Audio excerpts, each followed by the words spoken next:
In this video, you are going to see how to change the shape fill color in Microsoft Word document as you can see here. Let's get started.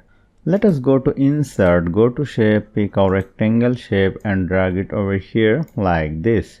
If I want to change the fill color, go to Shape Format, go to Shape Fill and I can change the fill color from here very easily. And there is another way. Let us click on over this, click on right button, go to Format Shape. Then let us go to Fill and let us go to Solid Fill and I can change the fill color from here. I can use the gradient fill also.